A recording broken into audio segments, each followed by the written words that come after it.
What's going on, guys? So today I'm going to be showing you a very simple, easy, infinite tower deck that has literally gotten me to about 400 floors every single time. So without further ado, let's dive into it. Alright guys, so the deck itself is going to be this right here. It's relatively simple at best. But as you can see, the cards I'm using are going to be helping the main last card. And it's just going to buff it to, let's say, 2 times itself. So basically, this Healing Fist, what it does is it gives 10% of the maximum health after being attacked.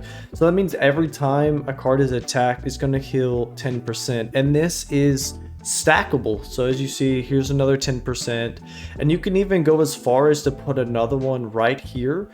But that, what it does is it makes your last card super vulnerable to those attacks that do like infinite damage or something. So basically you're going to be wanting to have 2 really good last cards, but the 2 first cards, they don't have to be anything. They just got to be this right here, this Healing Fist. So they're going to both receive 20% healing per turn, which is pretty crazy because oftentimes once you get higher, like this one right here, it's only going to be doing about a third of his health. So he's going to be able to regenerate that third of his health back every time with 20%. I know that's 1/5 of it, but trust me, that's how the math is going to work.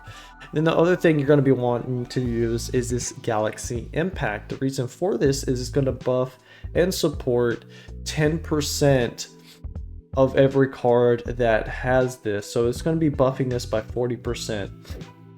Now, I know you might be saying, why this support? Well, there is another support, and it's this one right here.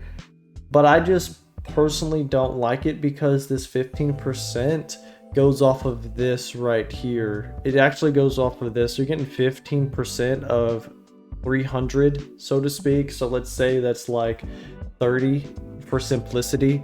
So you're only getting 30 additional attack and 60 additional HP for this, and same going on. So I mean, it'd be really good if you had like a really high card, but then again, you're wasting it by putting it first. But this right here has gotten me to really high infinite towers. Like, it's not the best because obviously I don't have a trillion card, but you see last night, this is what I got: 416, 433, and 416. And as you see, well, I'm just not going to show it because it's floor 1 because I just reset it. But yeah, guys, that's basically it. That's the setup. Now, there are other variations that you can do whenever you're going to be playing this game. And it has to deal with, let's say you don't have a really good card here. Basically, if you don't have a good card at the very bottom, but you still have her, you can use 3 of her and one of this dragon. And then for the support, you can literally use this. If you don't have this, you can use this for the dragon, kind of like this right here. And then just kind of for the rest of them, just, I don't know, do like, if you don't have this, you can use whatever. But the last one, definitely, like, you could do that right here. Where's that?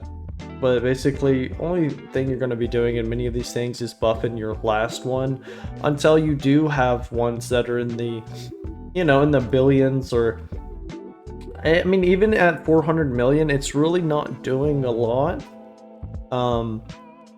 If this was my highest card, I'd still want to buff it. But if I had, I don't know, 4 of these, I would just then go back and I would put a bunch of these 15%. But if I didn't have that, I would probably put this, or yeah, Bleed's not going to do it. But basically, you just want to make sure that the highest character is the best.